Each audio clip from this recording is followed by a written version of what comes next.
People telling me, oh, you got a yeast infection. I got a yeast infection. What?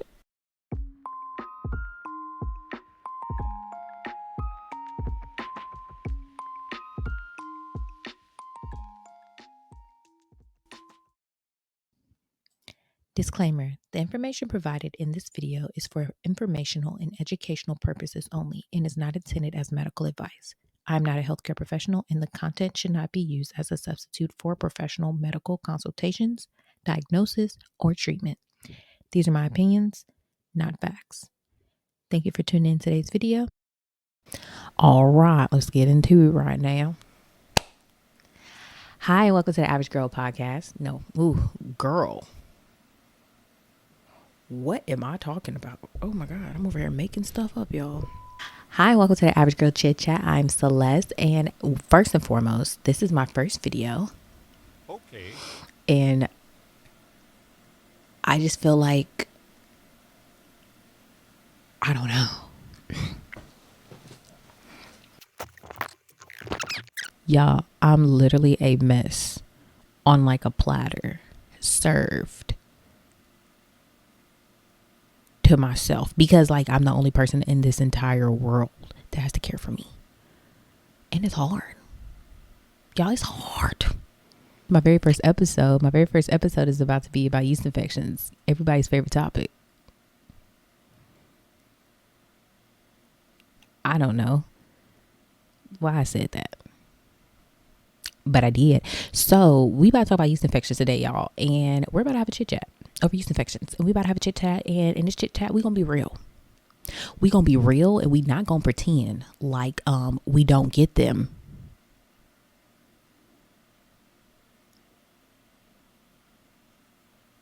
Because stop the lying on TikTok and the Instagrams and the Facebook. I like Facebook. I don't know why y'all be talking about Facebook. We're not talking about Facebook. Today we're talking about yeast infections. And we're going to talk about how 75% of women get yeast infections. 3 out of every 4 women get yeast infections. And how they say you get at least 2 in your lifetime if you're a part of that 75%. I ain't say it. This coming from the doctor, WebMD. The statistics, the data. We get them, and it's okay.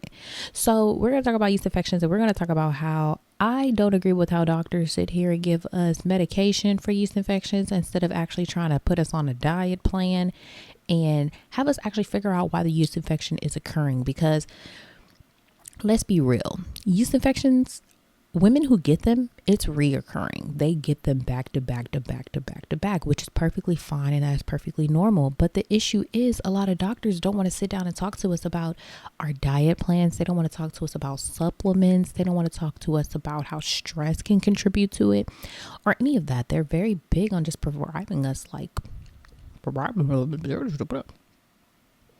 they're very big on prescribing us medicine. They big on prescribing us medicine that will sit there and return kill all the fungus for the yeast infection. But then you kill all the fungus and now the bacteria overgrowing and now you got BV. And then you got to take antibiotics. Now you're killing all the bacteria. And then the fungus has replaced itself and now the fungus is about to overgrow again. And then you're going to get yeast infection again. And then you're going to get the antibiotics for that. And then you're going to get, it's going to be a cycle. That's what we get into. It's a cycle. And instead of being in a cycle, we need to understand the dieting. And because the gynecologist in our our physician don't want to talk to us about it, we're going to talk about it in this girl talk today. So y'all, I did like some research on it and I was watching a lot of videos over yeast within the body.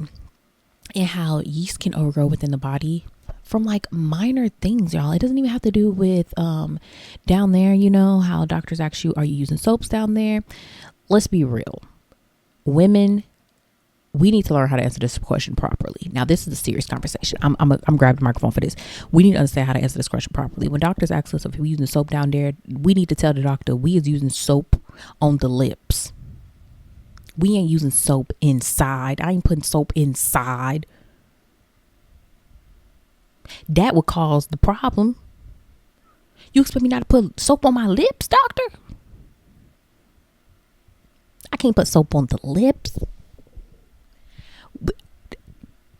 Y'all, I be in the doctor's office and I be like, so I can't put soap on it? I can't put soap down there? You telling me it's self-cleaning? I ain't putting soap inside. I'm putting soap on the lips. Start telling the doctor you putting soap on the lips, and I promise you, the conversation gonna go further than what it's been going. Because every time I go to the gynecologist, every time I can tell the gynecologist, like, okay, I'm be honest with y'all. I've had it before. Yeast infection. Don't try me. I ain't had nothing else that crazy. Now, don't do nothing like that. But I was talking to her and she was like, oh, do you use soap down there? Yeah, that's it. That's what caused yeast infection. Girl, no, I didn't tell you that I ate 5 packets of gummy bears in the span of a week. You didn't ask me about my gummy bear habit. You didn't ask me about how I'm sitting here down lemonade every 5 seconds and how I'm throwing shots back to back to back because I just turned 21. Why didn't you ask me that? But you want to ask me if I'm using soap down there. Girl, I have a terrible lifestyle. And you ain't sat there and asked me one time what my lifestyle is. Girl, I'm putting soap on the lips. Like I said, tell the doctor you putting soap on the lips. You putting soap on the lips. You ain't putting soap nowhere else, but you putting soap on the lips. Now, if the doctor expects me not to put soap on my lips, we at a conundrum. We are at a stop cause because I need you to tell me how to clean myself down there properly then. Water on the lips. I draw the line. Who put water on their lips? Comment down below. But that right there be pissing me off whenever I go to the gynecologist. Am I the only one? Right when you tell me using soap, oh, that's it. Girl, you didn't even let me finish. But anywho, we're going to get into some of the reasons why another doctor online who actually sits there and he is for herbal remedies. We love that. And how he's actually against the medicine they use to prescribe women for yeast infection and how he's actually against antibiotics too. So we're going to go a little bit in depth in that. But then also, I'm going to sit here and talk to y'all about some other things that I found online too, which is just like little girl chat, little chit chat, you know what I'm saying? So, did y'all know that yeast infection medicine can break down condoms? Did y'all know yeast infection medicine can break down condoms? How many times have you been to the doctor and the doctor could prescribe you yeast medicine, or you go to the over-the-counter prescription yeast infection medicine or something like that? You know, they don't call it medicine, but they call it a yeast infection relief. Did y'all know those break down condoms? Why the doctor don't tell us that she break down condoms? Y'all, I went to the doctor before and I got yeast infection medicine. That doctor did not tell me that she break down condoms. That's why y'all out here getting pregnant, because y'all getting yeast infection medicine and then y'all saying y'all use the condoms, but it's breaking down the condom. And then they said it break down the diaphragms too. The spermicide within the diaphragms. Apparently the medicine can do something to where it basically makes the spermicide not work. Boom. Start with yeast infection. Now you're 9 months pregnant. I'm sorry. It's crazy. It's crazy out here how the doctors don't be telling us stuff. But Google sometimes be helping. So that's part of the reason why they be like, if you have a yeast infection and like STDs and stuff like that, you're not supposed to be having sex a little boys after. It's not just to make sure you're good. This medicine be breaking down the condoms, y'all. And this is crazy because this is something I've never heard. But of course, it's the medicine that you put inside the vagina, y'all. It's medicine you put inside the vagina. I ain't saying if you take some oral medicine that is about to break down a condom within there. It's not. But if you're putting medicine within the vagina, and I personally know women who actually prefer to get the medicine within the vagina because, like, for some reason, I feel like in our heads, we feel like it's working a little bit better, which I have an argument for that. I think it does also. But be careful. Please be careful, because y'all, this medicine down here breaking down the latex and the condoms. Your yeast infection cured, but girl, now you stuck with that man for 9 months. Girl, you stuck with him for 18 years. Oh, I'm sorry. Whew. God bless some of us, but not all. Some of us are blessed. Some of us are blessed. But also, too, not only do you have to make sure you're safe with using condoms, you have to make sure you're safe when you have yeast infections or BV or even chlamydia, gonorrhea, and all that stuff down there. Also, too, because if you're itching, that can also cause you to develop other things or get other things too. Because if you're like itching, let's say you're scratching down there and you do a little, y'all know what I did. The girls know what I just did. If you do a little bit of that, you can cause cuts and tears down there, and that allows like bacteria and yeast to thrive. And that in return can either cause BV, can cause yeast infections, or if you're having sex with people, that can cause STIs to spread within the body. So that's something new I learned. I don't know if y'all learned something new, but those are new things I learned. And let's get out the topic of condoms, breaking down, and we can get into the topic of health and how that can contribute to you possibly having recurring yeast infections. So I was watching this video on YouTube, y'all. I gotta put my hand on my neck, and I gotta do a look to the side, because y'all, one thing that I found out today that I did not realize was the fact that, do you know that the overgrowth of yeast truly cannot be tested within your intestines? And we have to realize, if a body organ is above another body organ, it is affecting the body organ below it. Do y'all understand what I'm saying?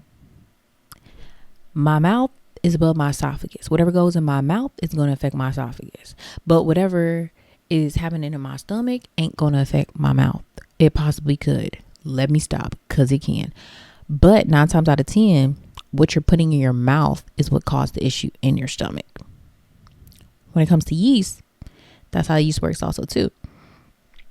So because we cannot test properly for yeast within our small intestines, y'all, and we don't know if we have an overgrowth of yeast in our small intestines. Do you know you can have an overgrowth of yeast in your small intestines this whole time? The stomach pain, the bloating, the irritation, and inflammation within your stomach all could be caused by overgrowth of yeast within your small intestines. And there's no way to test for that at all. And doctors don't know. Doctors truly don't know.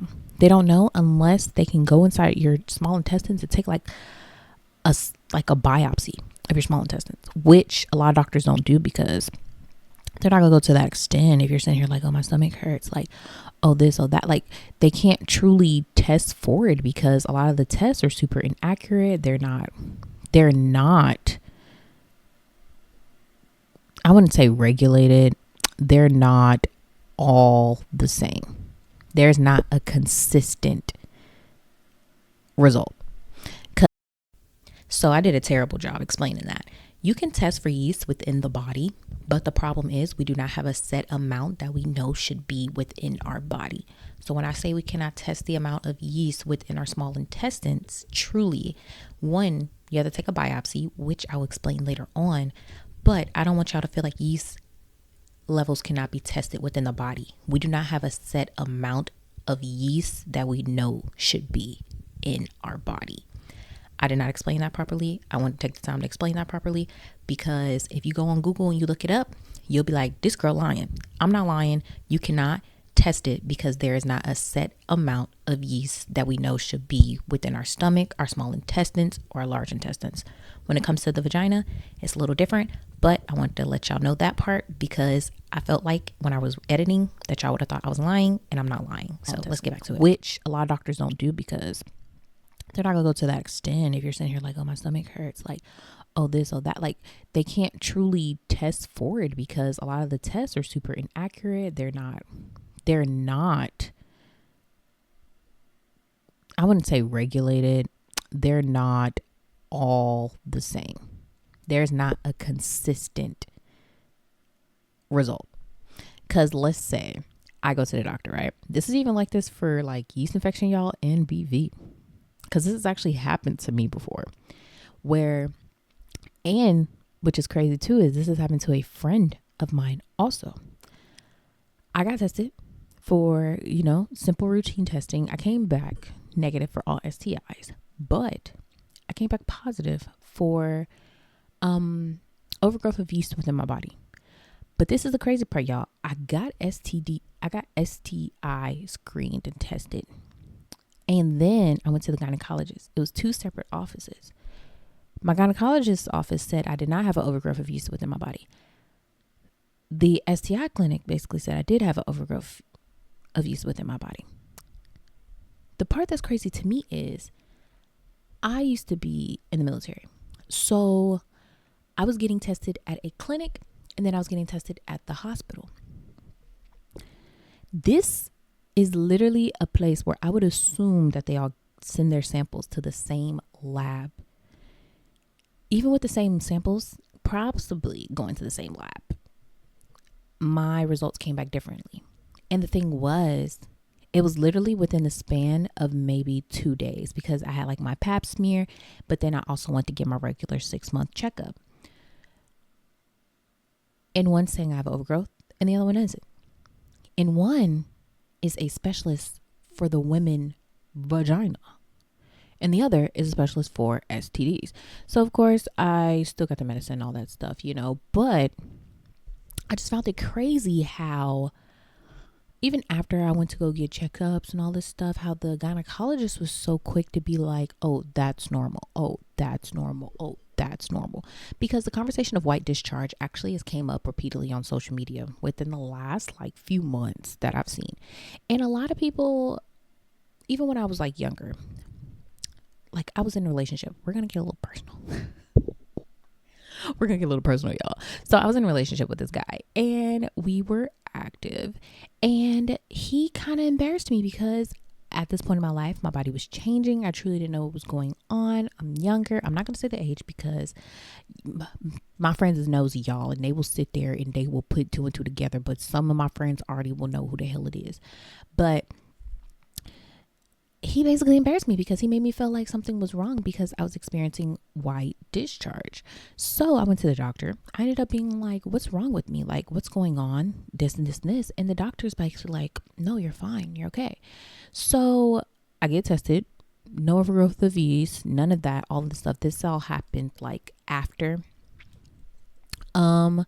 This all happened before I got on birth. No. I'm sorry, y'all. This all happened after I got off birth control because I felt like birth control was a correlation with not only I was experiencing mood swings, but I felt like birth control was a correlation in me having issues down there. Okay. Birth control is a correlation, and it has been proven that birth control, because of the amount of hormone imbalance it can create within your body, a hormone imbalance can trigger your body to overproduce yeast because you're putting your body through stress, which in return can weaken your immune system, and then it can cause you to have an overgrowth of yeast within your body.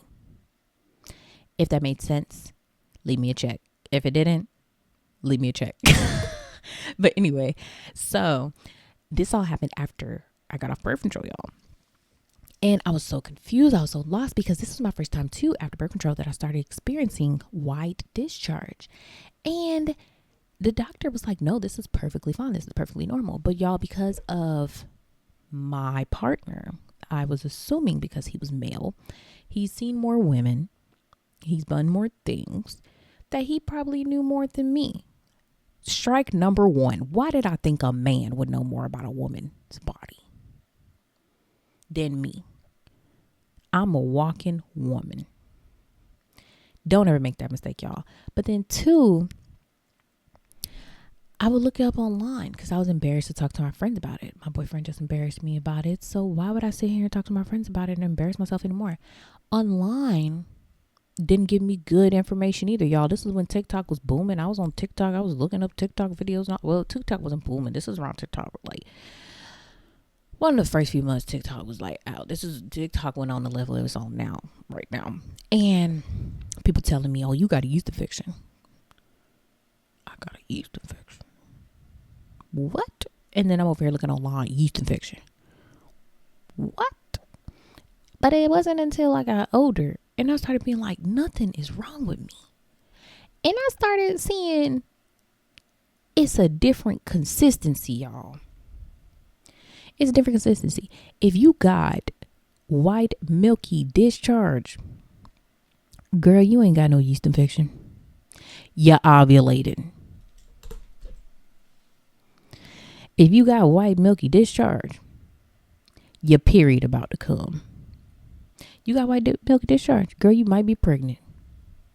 Or it might just be normal for you. It might be normal, which is okay. And it's perfectly fine. Y'all, I heard something. I don't know. I hope nobody bringing it up my damn house. I ain't got that file on me, but not today. I'm gonna have it tomorrow though. But it's just like little things like that. You know, just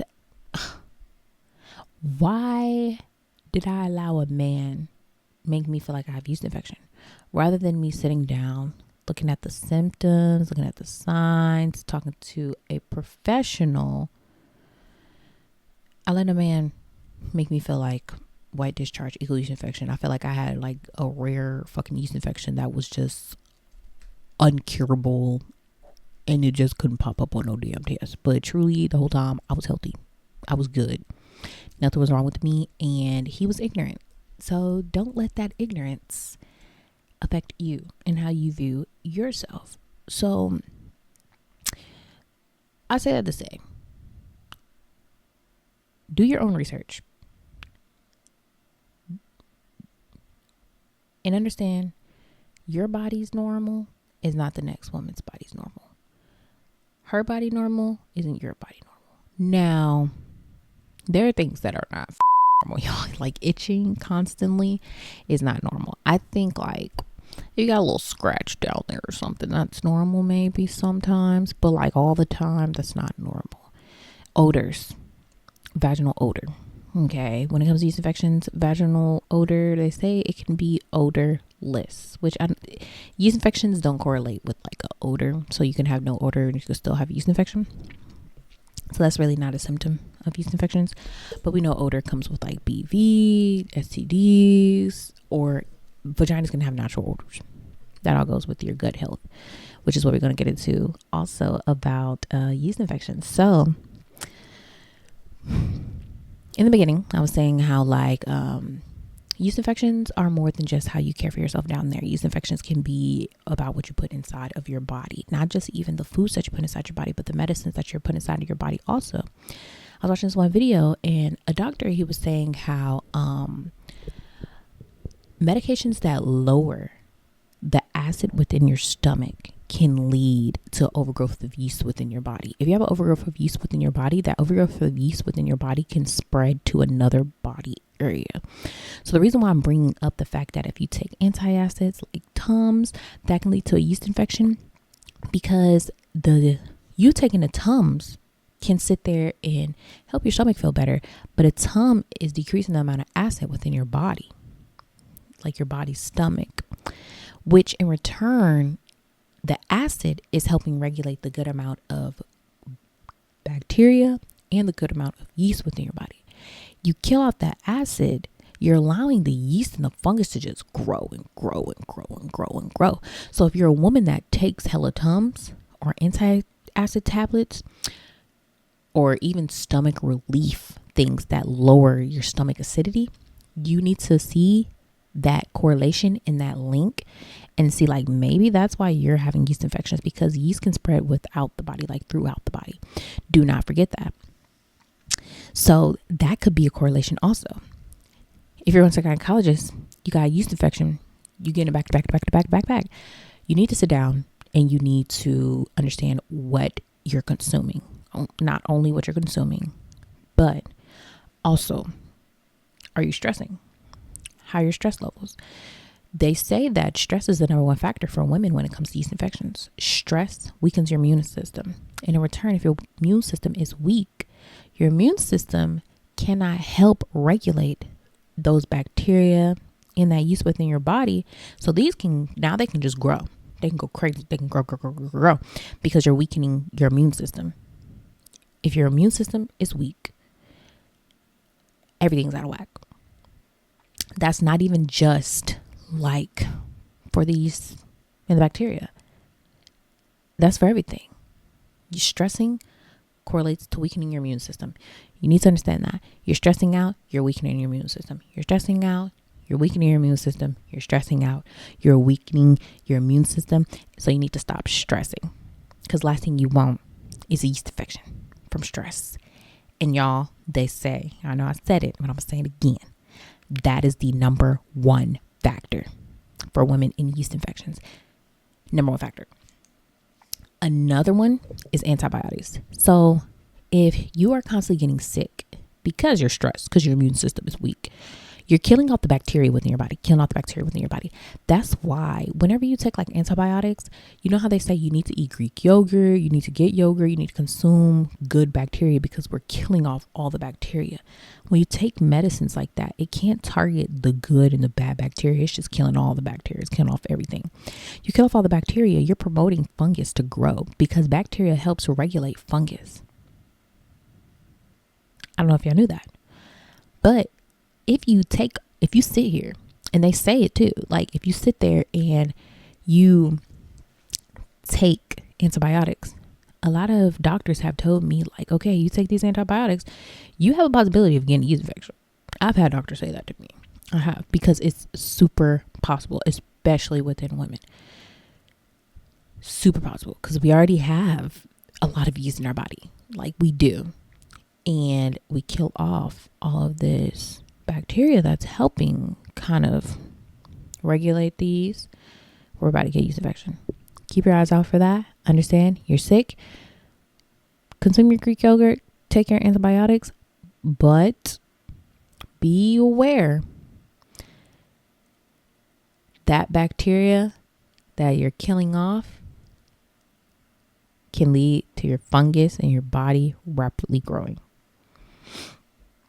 Another thing that can increase the amount of bacteria growing in your body is just like sitting down, being inactive, being lazy, and just having a non-active lifestyle. So like playing video games all day. They even said desk jobs can be, and like watching TV, but it's like 6+ hours. Like we're talking about on some extreme type stuff. Not if you're coming home after work and you're just chilling, sitting down. No, nothing like that. So they're saying that you have to make sure you're getting up, you're walking around, you're being active and all that stuff. But then also just incorporating little things like working out. I'll probably say like maybe taking like a 20-minute walk in the day. Now you don't have to go to the gym, break out like crazy sweat, but you do have to be active in some type of way, because when you're active, it releases good amount of bacteria in your body. It releases good bacteria in your body. When you work out, it's a correlation to good bacteria that are being produced for your body. I don't think we should have to go into depth about that anymore, because it's true. It's true. We all know that working out helps promote a healthier body and a healthier lifestyle. Okay, and then next, we know alcohol and processed foods and smoking. Y'all be throwing back them shots while smoking that blunt and eating them chicken wings. All three things can throw off your yeast. It can grow. And it's actually been proven that the Western diet has promoted the growth of yeast in ways that other diets haven't, because the Western diet, we have a diet of processed foods.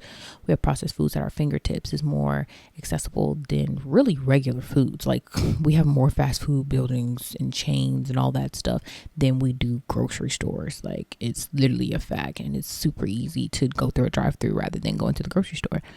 But we have to understand that this promotes yeast within the body. And girl,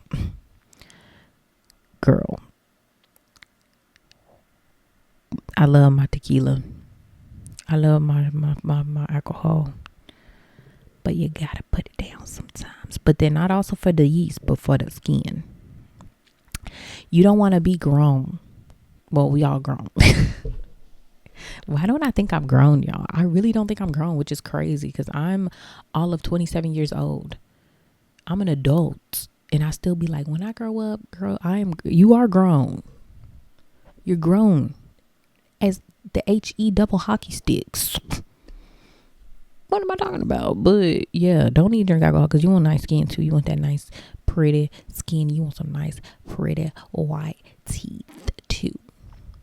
And while we on the topic of teeth, y'all, you want to know it's a crazy correlation? So it was this study that they did where they were saying that oral health linked to the amount of the amount of yeast found in the body. So they were saying if you brush your teeth twice a day, morning and night, that compared to if you brush your teeth after each meal, it actually decreased the amount of yeast in your body by a lot. Like by a lot. So brushing after each meal, like that dentist be telling us, we might want to, because the plaque on your teeth contributes to a good amount of the yeast that is within our bodies. That's why they be talking about some people with them white tongues.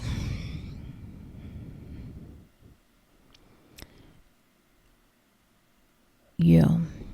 Got too much yeast in your body. Too much yeast within your body. But I digress.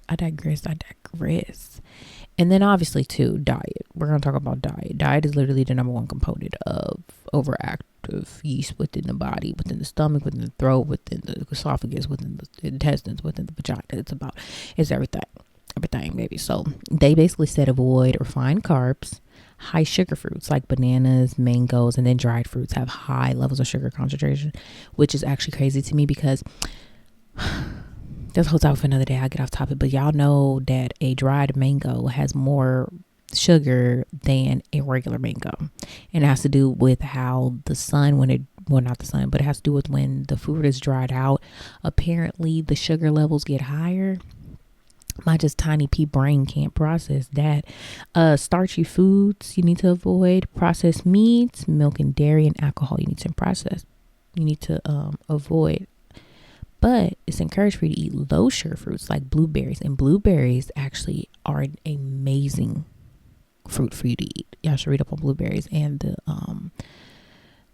the benefits of blueberries. Berries in general, apples, vegetables, lean meats and fish, yogurt, but like Greek yogurt and stuff like that, artificial sweeteners, and then whole grain brown rice, and then whole cooked potatoes. But the thing was too, you have to make sure you're incorporating some type of probiotics within the body. That is important on top of the diet, some type of probiotic supplement, because, and I can attest to this, y'all. I had terrible stomach issues, like horrible stomach issues. I have a lot of stomach pain, a lot of stomach problems. And it was because I used to live in like the barracks and I didn't want to go to DFAC, y'all. I didn't want to go no damn DFAC. So I was eating out a lot because I didn't have like a kitchen within my barracks room either. So at this point in my life, I was having a lot of stomach problems, like horrible stomach problems. And when I read up on it a little bit and I was having the doctors talk to me and they're like, we don't know what's wrong with you, I probably had an overgrowth of yeast within my stomach. Because ever since I started taking probiotics, I can tell a world of difference in my stomach health and my vagina health, like everything. Probiotics is true. And when I tell people, when it comes to probiotics, don't just look at the price. You need to look at the amount of live cells within your probiotics. I tend to get the one with the most amount. The one I take has 60 billion, I think it's called live cells, CPU. Yes. I think I take the one with 60 billion live cells in it. And I get the Target brand one. And it literally is amazing. It's $22. It lasts like a month. I take them every day. But y'all, when I tell you probiotics have changed my life, I don't wake up in pain. I was in the bed. I was in pain. I would be crying. My stomach be hurting. All type of stuff. Probiotics literally are the best things ever. And I've never had a doctor recommend probiotics to me. I found out about probiotics because when I was doing research on my stomach problems, my stomach issues, I found it on this girl on TikTok. this girl on TikTok who was all for supplements and vitamins and all this stuff. She told me to take probiotics. Y'all, I took them probiotics. I never look back. And what I tell people to do is, you don't even have to go out and spend, like, probiotics can get very expensive. Like, there's some probiotics that are like $70. You can just go out, go get the Target brand probiotics for women. They have them in like this little pink bottle, and it's literally Target brand. It says 60 million live sales. Get that brand. Get that one. Try it. See if you like it. And then from there, do a little bit more research and see which type of probiotics you want in it, because you have different types of probiotics that you can take. Different type of probiotics that can help different things. I tend to take the probiotics that's more so for gut health. They have probiotics that are more for vaginal health, things like that. So you could do your research on the probiotics. I say start out the cheap one and slowly work your way up from a better one. And then last but not least, we're going to talk about the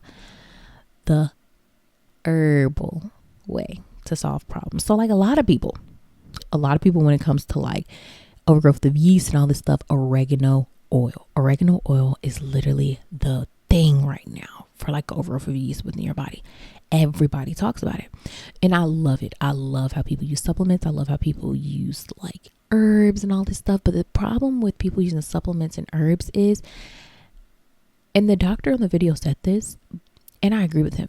He was saying that this should be the last step after you truly figure out the issue as like an extra preventative cause. Because think about it. You can sit here and not change your diet. You're still stressing. You're doing all this stuff. And you just taking these oregano drops and taking oregano oil, putting in your smoothies, or you're putting in your water, or you could even be taking like a tablespoon of it. You're taking this oregano oil and you're basically doing what the medicine was doing. The medicine was just helping you not fix anything, and it's just getting rid of it. It's not curing you. The moment you stop taking those oregano drops, that oregano oil, stop putting it in your stuff, and you're not changing your diet, your lifestyle, the stress amount you're having, getting exercise, you're not doing any of that, you're literally still going to have the yeast. You're going to have the health issues. You're going to continue to have these issues if you don't truly target what the problem is. So it's like, truly, you need to start incorporating other things other than the oregano oil. If you aren't the type where you don't have the money to sit here and switch up your whole diet, which I completely get, try to incorporate things like garlic, right? I wrote it down somewhere. I think it said that you should take at least 1,500 milligrams of garlic. Yes, it was 1,500 milligrams of garlic per day, and it had the same effect as fluclazine, if I said that right. The medicine that they prescribe for yeast infections, actually. So you could take that supplement, 1,500 milligrams of garlic per day, had the same effect as the medicines doctor prescribe to kill off the bacteria. Now, I'm saying incorporate that within your daily supplements. But on top of that, you can do coconut oil, ginger, and kimchi. And the reason why I'm saying do these ones is because instead of just the oregano oil, because that oregano oil is doing only so much. Now, if you're eating coconut oil or you're eating ginger and kimchi, it helps decrease the amount of fungus within your body. It's not just massing the fungus. It's not just controlling the fungus like that. The oregano oils that you typically buy at the store, you have to look at how much oregano is truly in it. And that's why when it comes to oils, I'm a little about it, because how can you truly measure it out properly? If you get what I mean, they make these oils literally within a large batch. You go to a factory with that oregano oil, they're probably making this oregano oil in a large batch, y'all, like a large batch. And they're just putting it into these other ones. How are they truly measuring the amount of oil or oregano oil that is in it? How much of that is truly oregano oil? You could say the same thing for supplements. That's why when it comes to probiotics, I'm all for probiotics. But when it comes to these other supplements, you really have to watch it, because that's when you come into like the laws that are going on now about like the FDA, how a lot of companies have been getting like exposed for paying people in the FDA certain things. How some of these people who work for the FDA got like crazy amounts of money just dropping out the sky and all this stuff, and how certain things are regulated when it shouldn't be, how the FDA allows certain things that they shouldn't allow.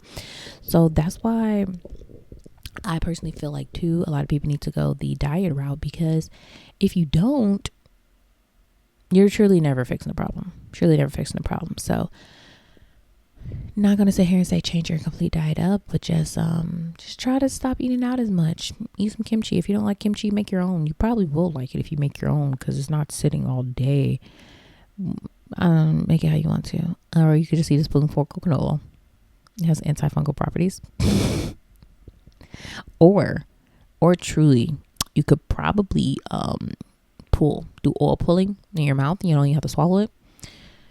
That'll probably do good too, truthfully. That'll help you right there. The mouth part, the oral thing, decrease so much.